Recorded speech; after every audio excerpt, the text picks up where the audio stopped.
I'm here with the wonderful Eileen Hogan, and in a rather sort of bizarre COVID compliant way, we have just unveiled the picture, but pretend we haven't, because we will have a dramatic unveiling at the end if all the technology works. And this is just a chance for me to ask lots of questions of Eileen, which is a bit of a change, because for the last year or so, I've been the one who's been interrogated, which sounds a strange thing to say in relation to a portrait, but this is part of the story of this portrait. But Eileen, when she accepted this commission, said, well, if you get me, you get my partner Kathy, and the deal is she's going to interrogate you about your life. I hadn't quite appreciated in what detail I was going to be interrogating my life for a wonderful project called the British Library, what's it called? National Life Stories. National Life Stories. And I have known one or two people who had done these. So it's a very in-depth oral history of people. So, but we'll talk a bit about that. But anyway, this is my chance to turn the tables on Eileen. And I should say that, as in everything to do with Oxford, when you propose an idea, so it's time to get the principal's portrait painted, the first thing that happens is that a working party is set up. So this is a working party, and we spent several weeks and months looking at all the artists we could find. And I went up to the National Portrait Gallery and looked at stuff. We looked at stuff online. And then one of our colleagues, Jean de Ross, who was the Spanish fellow here, said, have you considered Eileen Hogan? And the moment I looked at her work, I thought, that's the one. And it turns out to have been an inspired suggestion, an inspired choice. Eileen, did you have any hesitation about doing this? Yes, I certainly did, actually. Why? I don't take very many portrait commissions at all, really. I mean, people have always been part of my work, but in a very oblique sort of way. And it's only relatively recently that I've started painting people, either not the back view of a person or a figure in a landscape, so somebody who is an actual person. And quite a few years ago, I started with the idea of what I can now call oral history portraits. And I've done a number of them, but they haven't really been actually commissioned portraits. And I got very alarmed by the idea of a commission. But there are a number of reasons. I just had for me, a very important show at the Centre for British Art retrospective. And it had taken 3 years to plan. And somehow, the idea of I needed to get back to the work that I wanted to change. In fact, your email came through to me when I was in the airport queue, just arriving at JFK on the way to the opening of the exhibition. And I knew your work, and I knew of you as an editor of The Guardian, full of admiration for all the things that you've done. And in fact, Kathy, when I read it to Kathy, she said, you've got to do that. And also, I felt very curious about the Oxford environment, the Oxford College environment.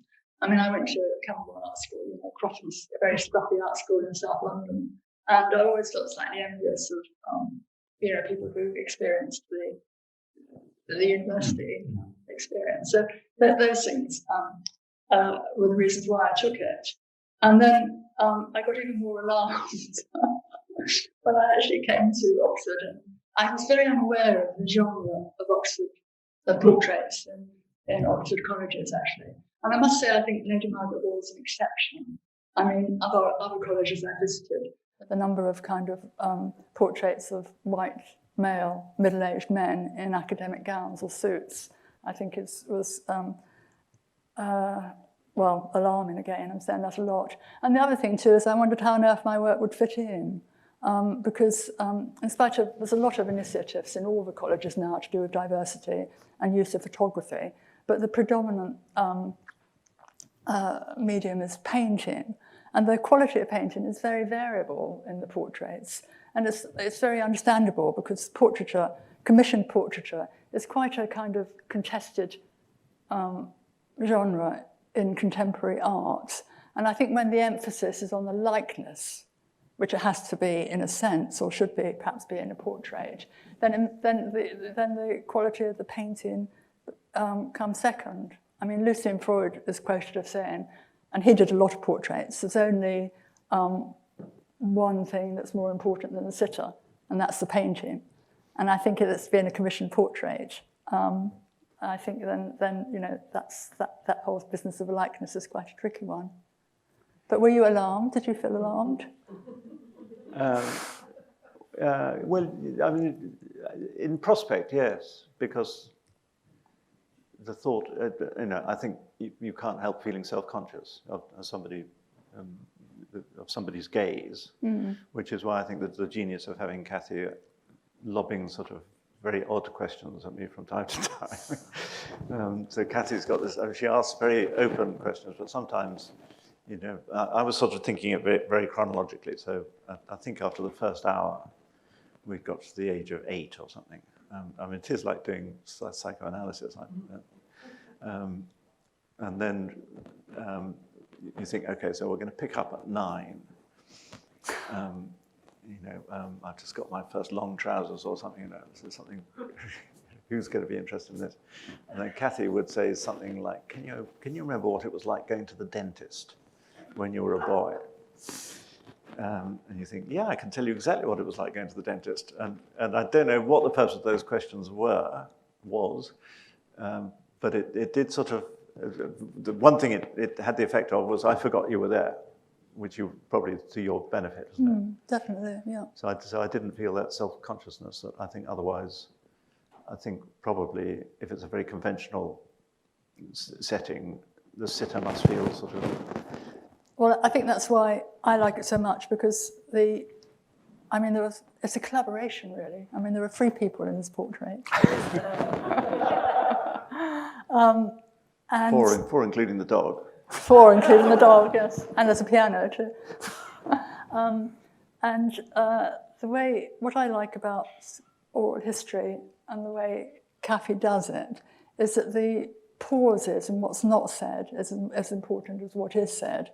And actually what you said, your example of the question about the dentist, I've noticed that, you know, Cathy will ask a seemingly completely kind of irrelevant question. You know, I'm making this up. It might be, how many times do you shower during the week or something?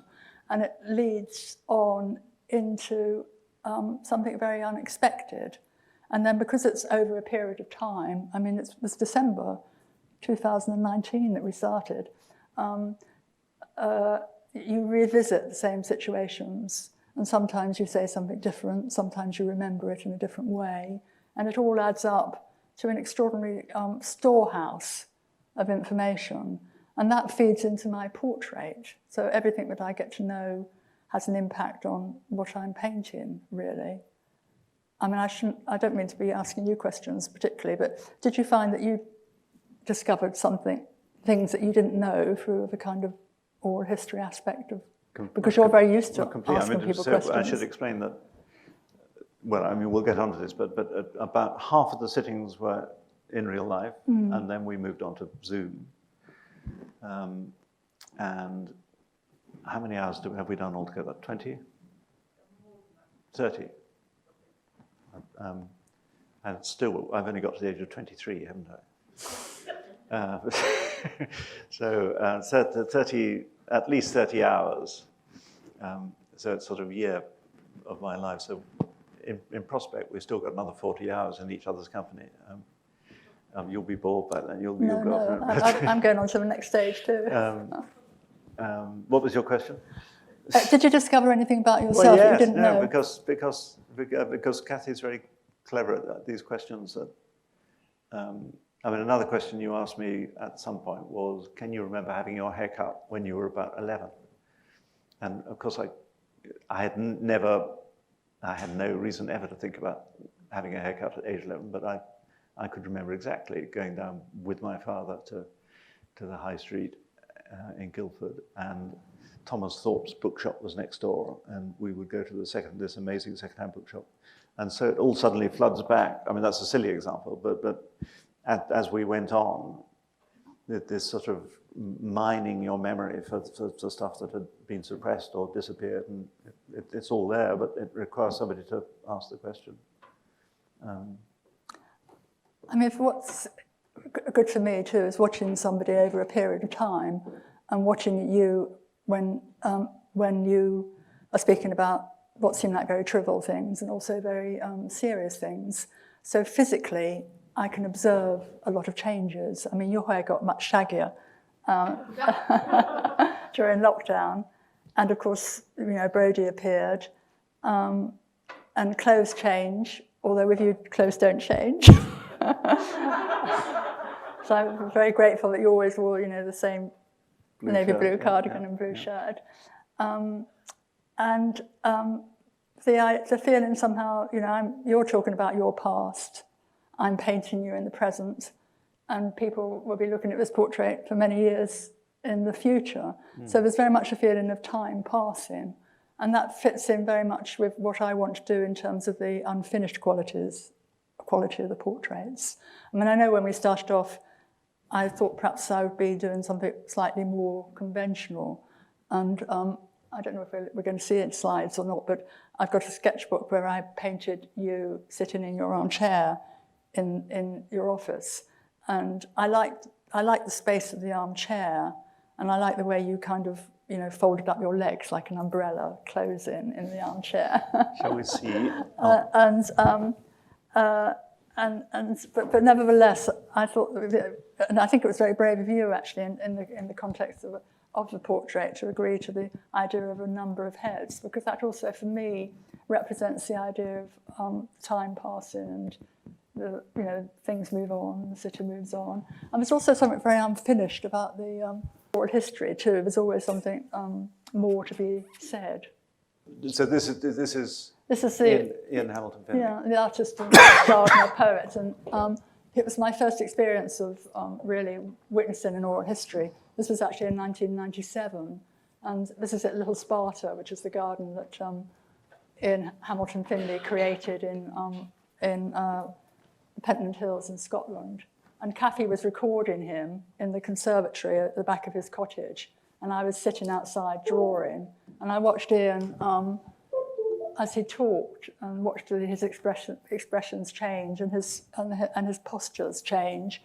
And that was what really made me start to think about the idea of working with an oral historian and developing this whole process. And then I went back to Little Sparta, Ian and did a series of paintings. I worked there for, 12 or 14 years. And Ian would appear in the garden and disappear in the garden, so I painted him in the garden as well. He actually had agoraphobia, so he never left his land until the end of his life. It's an extraordinary place, so I would recommend everyone to go there if they get a chance. Oh, tell us about that one. Well, this was the very first kind of, in a sense, proper, what I call oral history portrait I did, which was with Anya Sainsbury. And that was actually an existing oral history that Kathy was doing. And she was a ballerina and then became married John Sainsbury, became Lady Sainsbury of Candover, Preston Candover. And so her life was very much about her life as a ballerina, and it was a very long recording, and very much the same process that was the way I developed the process. Just go back to what you were saying about the conventional Oxford portrait, if you like, a commissioned work. So what's the pressure on the artist, apart from doing something that's very naturalistic? Is there a sort of warts and all element that you feel you've got to slightly improve them? You can't have them as, not that any Oxford principles are like this, but if you did have one who was sort of rather corpulent and red-nosed, and would you feel that you had to tidy them up a bit? Well, in a sense, I'm not quite the person to ask the question of, because I haven't ever taken on any commissions like that. No. But I think, as somebody who looks at portraits, when we look at portraits of people in the past, we want to know how they are, aren't they? I mean, the wonderful Velasquez portraits, or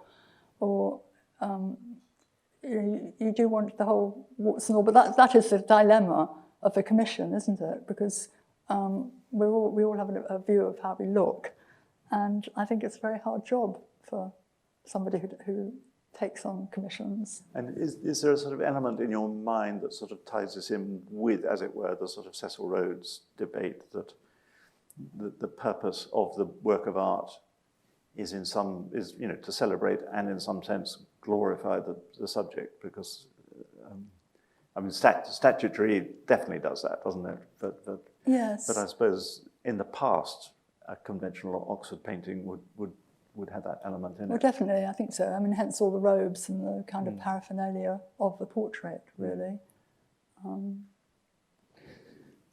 So just explain the moment at which you, having gone into it thinking, I'm going to paint a painting, you suddenly thought, actually, this could be more than one painting and more than one image, and what lay behind that? Well, I think I wanted to start off in the way that I would normally do, which is to paint one head at each sit-in, and the sit-in lasts for 3 to 4 hours, I think. And I think we've had about 16 or 18 now, actually. And I paint, and in a way, I find myself wanting to find the most characteristic look. And actually, I think I found it with you on the first sit-in, actually. I don't know if we could... Yes, that was it, actually. That was the first painting I did. And I mean, I think it's when you... I mean, I've noticed when people take photographs of me, sometimes I feel it doesn't look like me at all, and sometimes I think it does.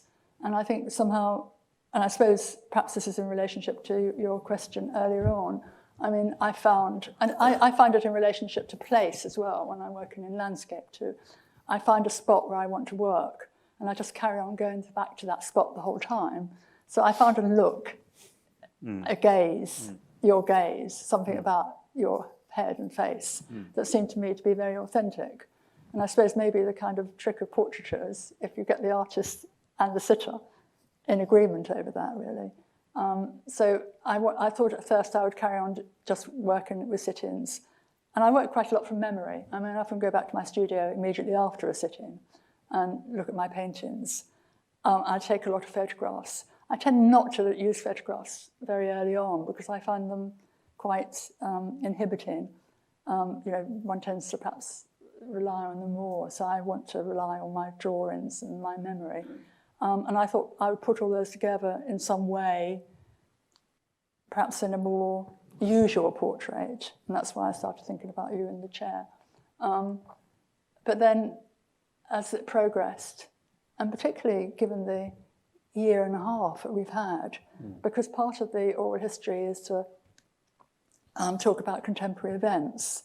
And if you think about what's happened in the last 18 months, I mean, the first session was the day before the general election here, and the Brexit negotiations. And all that seemed incredibly dramatic and important as it was, and then given what's happened since. So somehow I very much felt I wanted this period of time to be represented as well. And I think on the third session that we had here, I'd made a mock-up of the idea of 9 portraits, a print. I mean, it was only at that time 2 portraits, but I duplicated them. And I'd also done a larger version of you sitting in the chair. And Sophie, you and I, we went into the dining hall and hung them up and looked at them. And I think it was, you know, the portrait looks very different to the other portraits. But I was very pleased that you agreed to that. You work incredibly quickly, it seems to me. I remember at the end of the first session, I didn't know if it was sort of polite to ask if I could see it, or whether you'd say, no, I can't, you know, because I can imagine some artists, you know, I'll show you at the end. But you showed it to me, and I was just astonished that you had done that so quickly. I do work very quickly, but I do an awful lot of kind of work, you know. I feel it's a bit like an actor in a way, you know, you do the performance. Actually, it's not a very good analogy, really. But I do an awful lot of work in the background, preparation work back in the studio.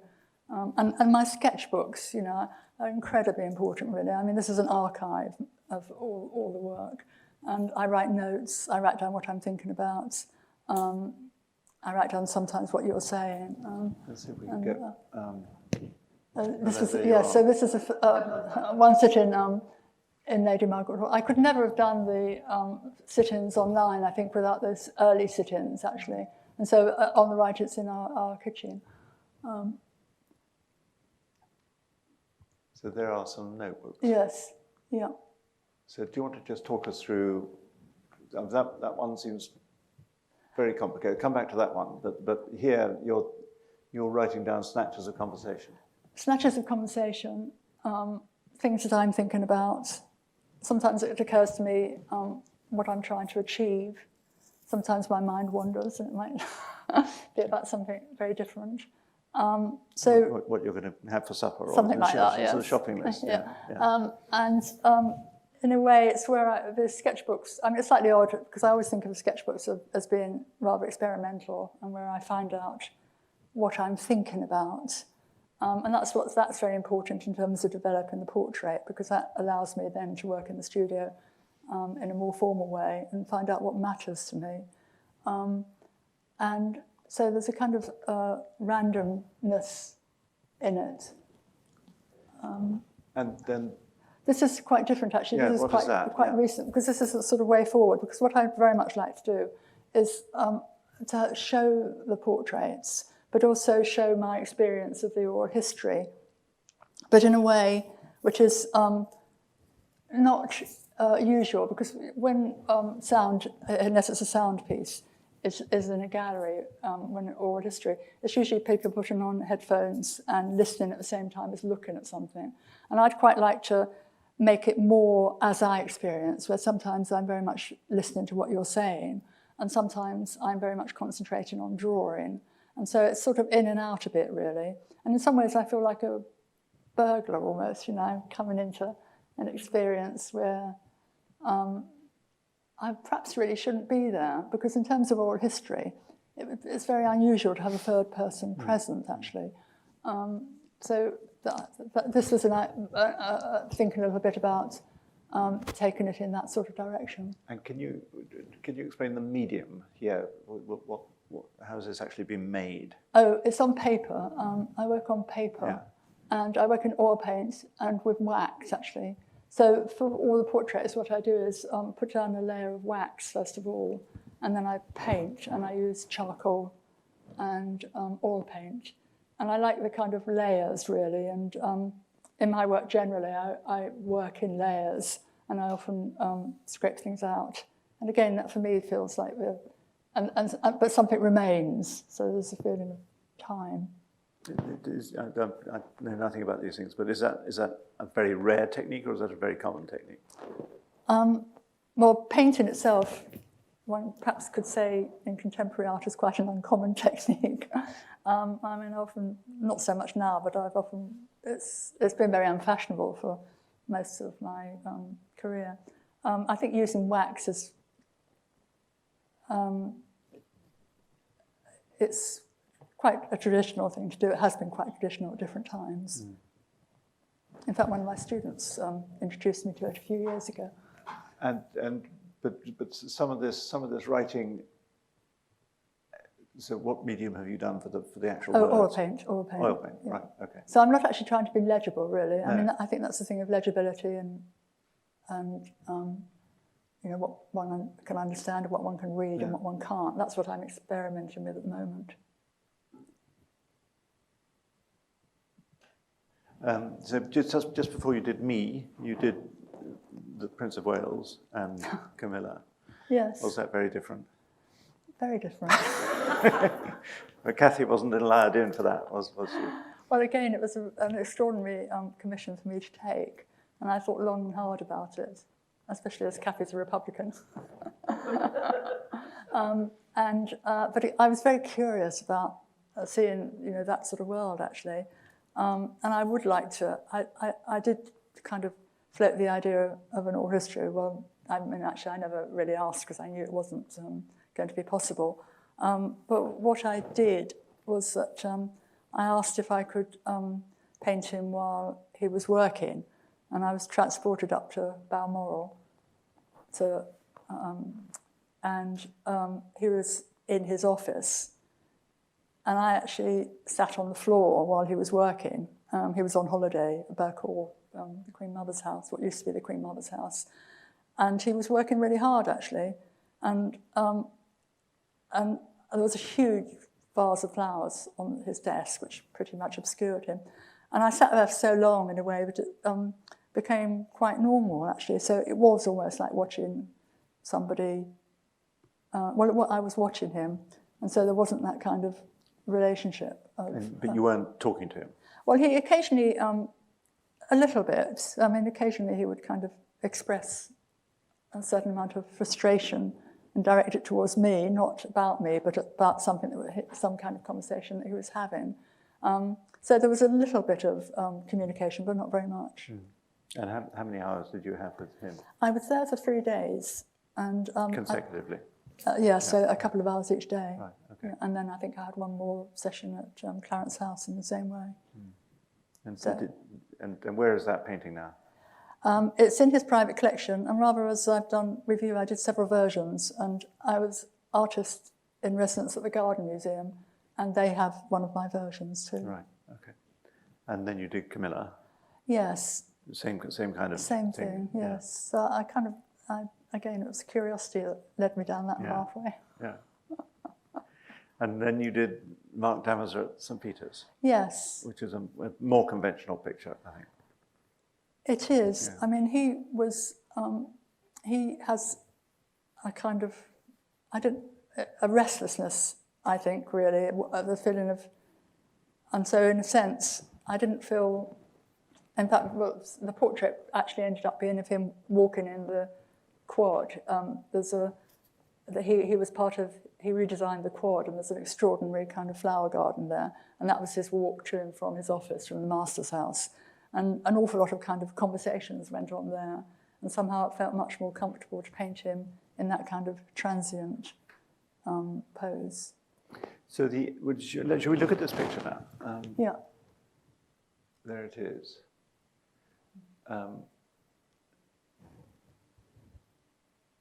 Do you want to talk a bit about your selection of, I don't know how many images you chose from to pick those 9, but...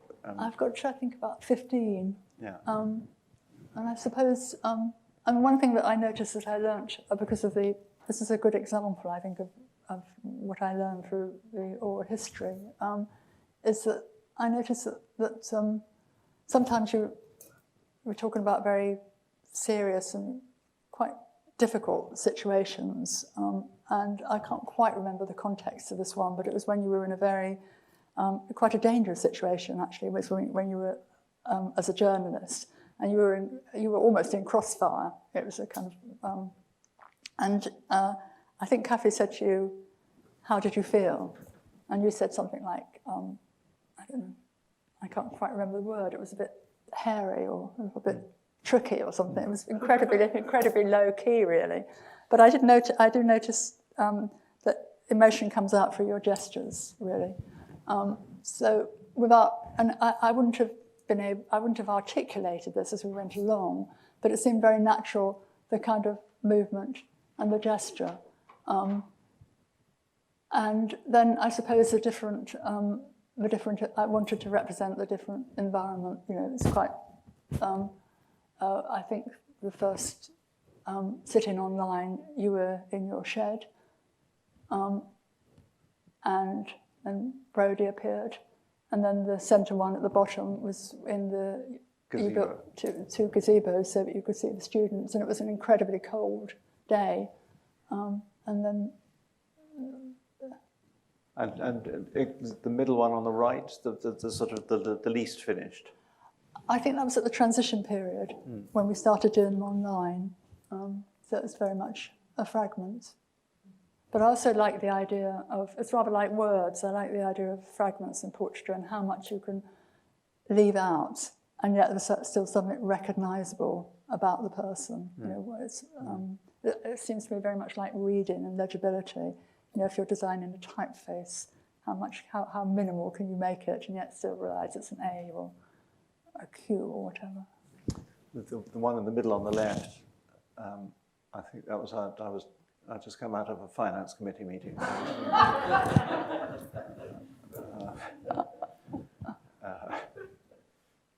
and obviously a little musical gesture, bottom right.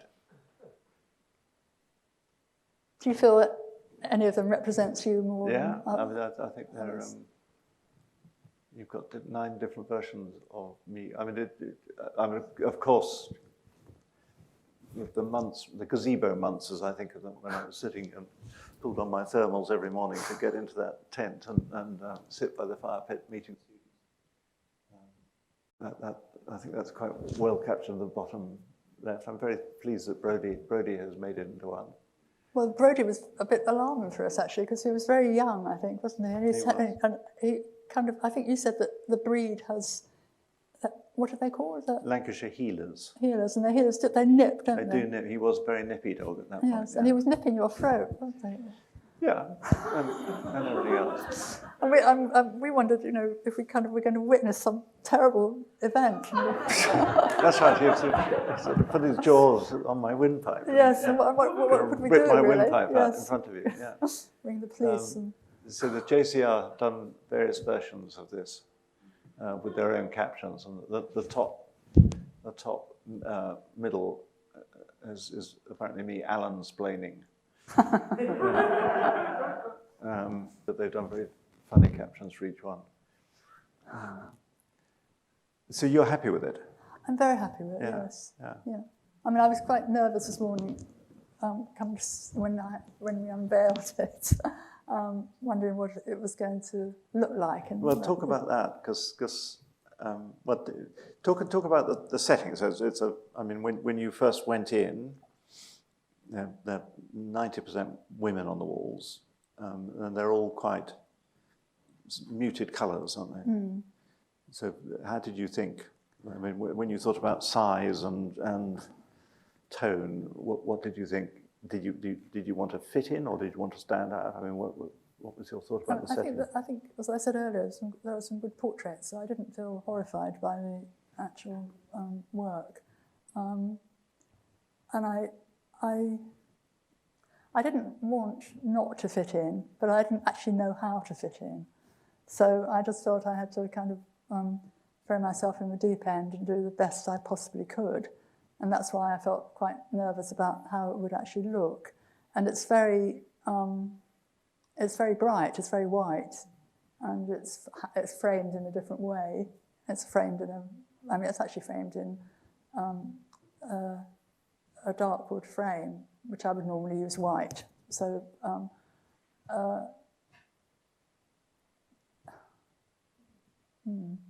And do you want to say something about because there's something about the caption that is a sort of joke between you and me, but yes. It was a typical sort of just explain. It's not a joke, but it's a. I wanted to have.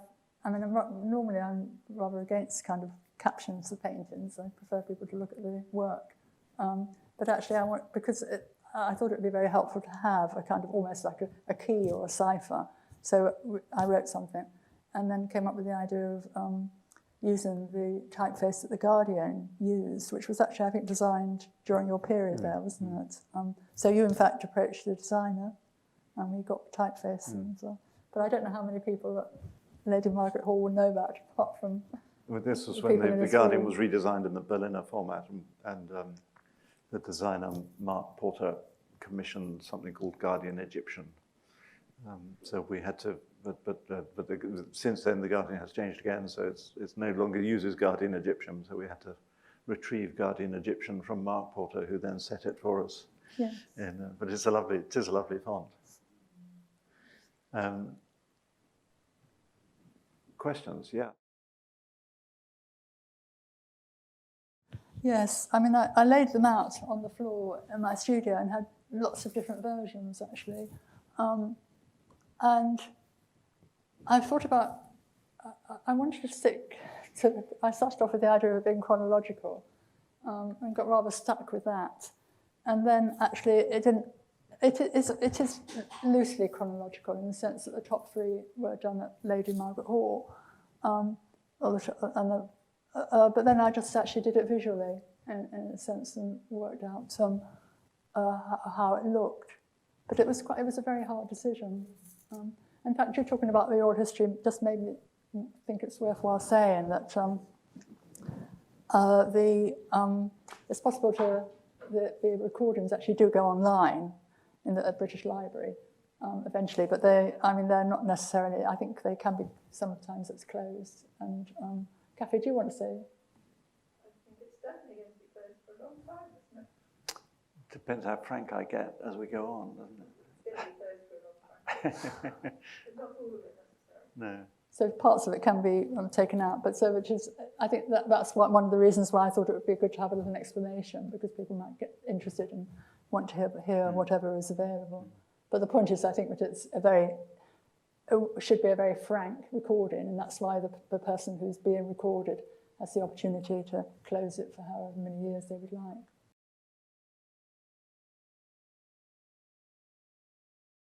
In relationship to my portraits, I think it's probably quite pioneering, actually, because I think it was my idea, and because I knew, because Kathy and I are partners, and I know about oral history, and very interested in oral history. So, and I think it's a way for me of getting involved in portraiture without actually being, rather like being a fly on the wall, without actually being part of the relationship. So that was definitely my idea. National Life Stories is a charity which is based at the British Library, which has been in existence for, I don't know how many years, 30 years. And there are a number of projects there. Kathy set up something called Artist Lives 30 years ago, actually, because she was very frustrated with art historians and wanted actually the voice of the artist to be heard. I mean, I think she's less frustrated with art historians now, in case we've got anybody in the room.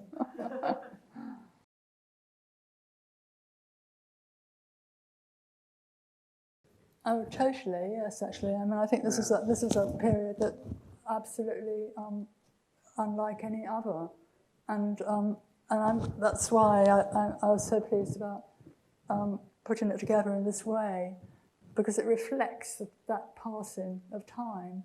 And oddly enough, the one that you're talking about, the gazebo portrait, is the one that I found hardest to do. I did several versions of it, and in a way, I almost didn't include it because I didn't think it fitted in, and yet I very much wanted it to be there because I thought it was very important. So I think you're absolutely right. It's sort of trying to, and that's the whole point for me. It is to do with the past and the time, and in a way, if it weren't with such dramatic external circumstances, any kind of oral history brings out the drama in somebody's life. So it's, it doesn't depend on the external environment necessarily. But in this case, which makes it really unique, it's both internal and external. The student caption for this one, they called that one Pandemic Alan. And in large capital letters it says, in constant and severe emotional pain. Bullet point, genuinely cannot take this shit anymore. Bullet point, has not spoken to another human being in 72 hours. That was more or less it. And the one above it is, Teams call Alan, in the middle. Bullet point, spent half an hour looking for a good video call background. Bullet point, absolutely nothing going on behind the eyes. Bullet point, desperately trying to stay awake.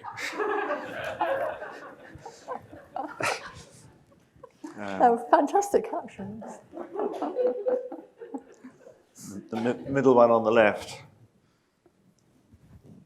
God please STFU Alan. Bullet point, probably talking to mansplaining. Bullet point, no time for idiots. Bullet point, audible eye rolls. Bullet point, how did you get into Oxford?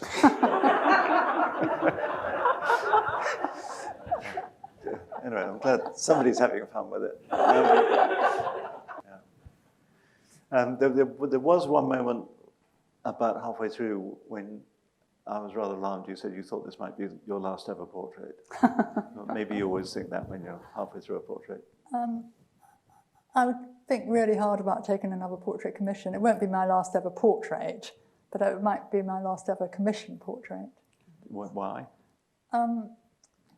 I put you off for life now. No, you haven't put me off for life. I think not at all, because actually what's happened is that this portrait has become part of my work, and that's what I want to carry on and show it and do something else with it.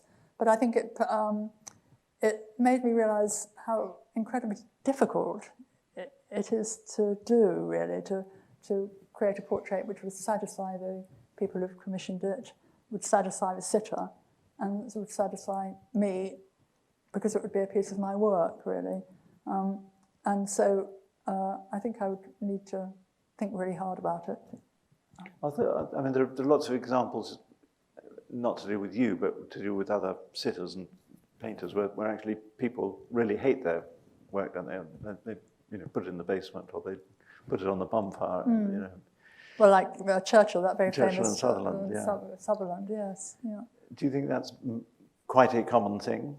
And is that the fault of the sitter or the painter, or a combination of both? I think that's, I think we all have a view of how we look.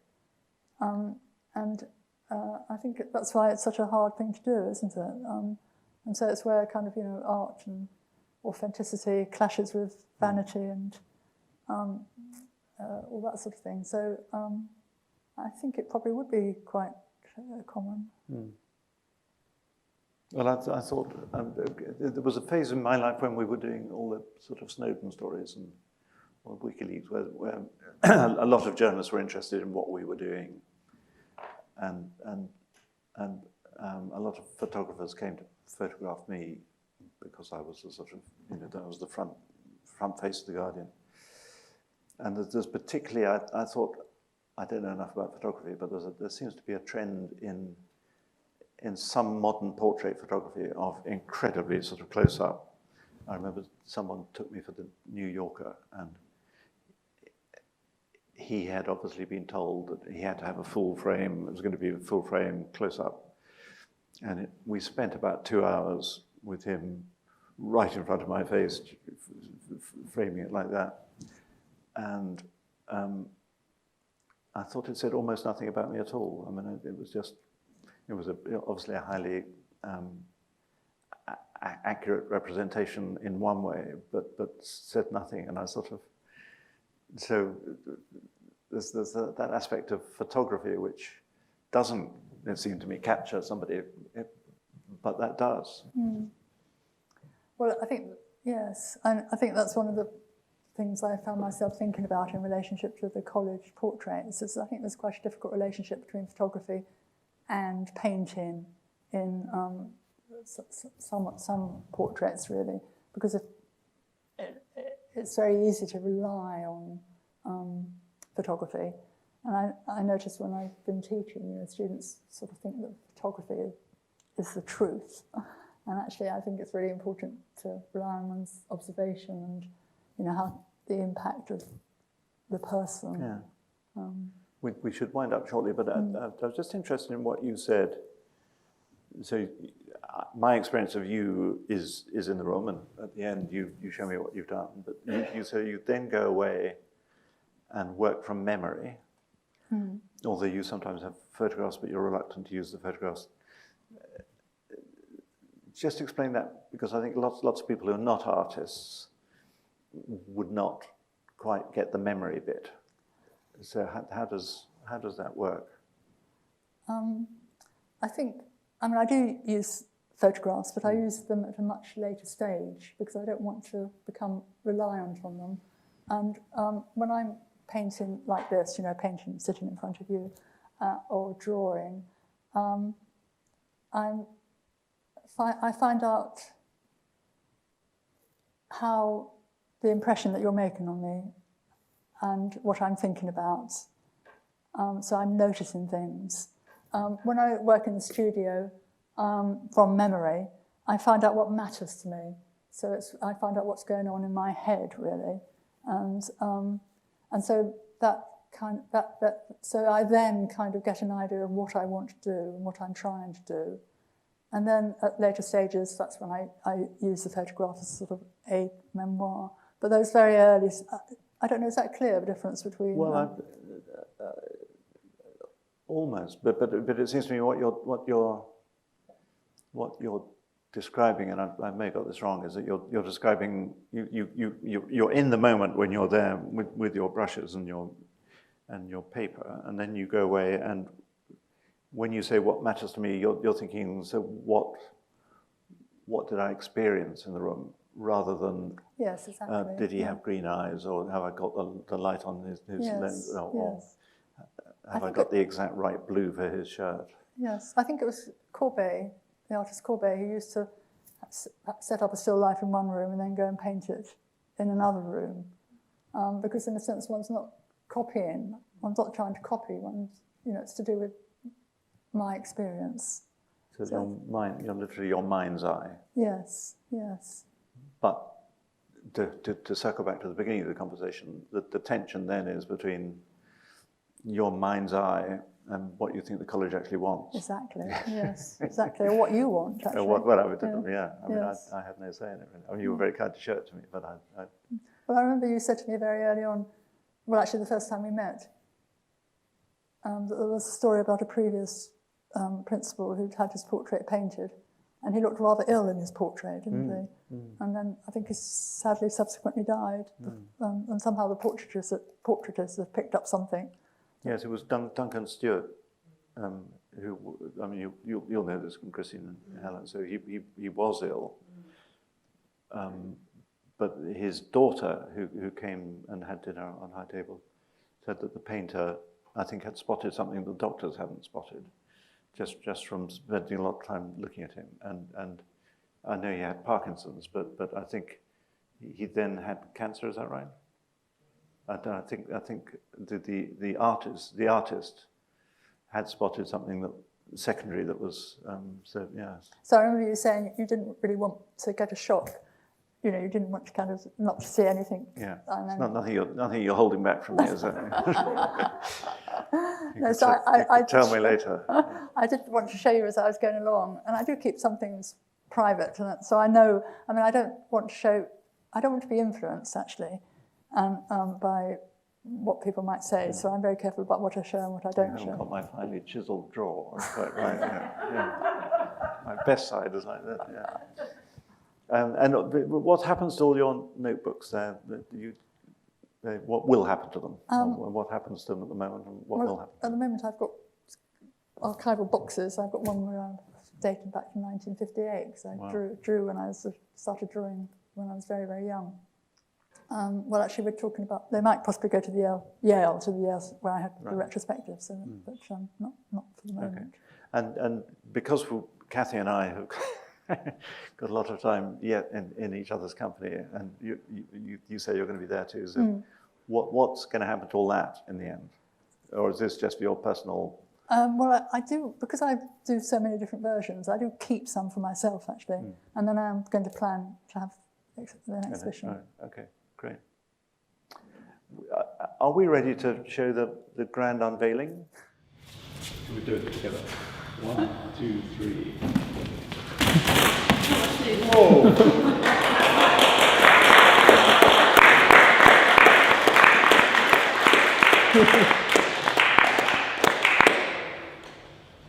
Very dramatic.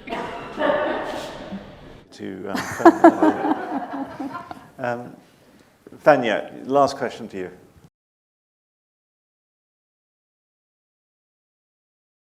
I mean, I had seen 1 or 2 frames, and of course, after a while, everything was over Zoom, wasn't it? So I first saw it over Zoom, and I think it's wonderful. I mean, I sort of feel humbled and rather bashful, I've talked about not feeling self-conscious doing it, but I do feel a bit self-conscious going into hall now and sort of having to sort of walk past the paintings. Thinking, honestly, does anybody want to look at that? But anyway, it's given the students lots of fun to be able to take the piss out of it, and doubtless they will go on doing so. Yeah. Well, thank you, Eileen. Thank you for the wonderful painting, and it's been wonderful to get to know both of you during the course of this. you know far more about me than I know about you. But it's so interesting hearing you talking so eloquently about it, and I look forward to the continuing project. So thank you again. Okay.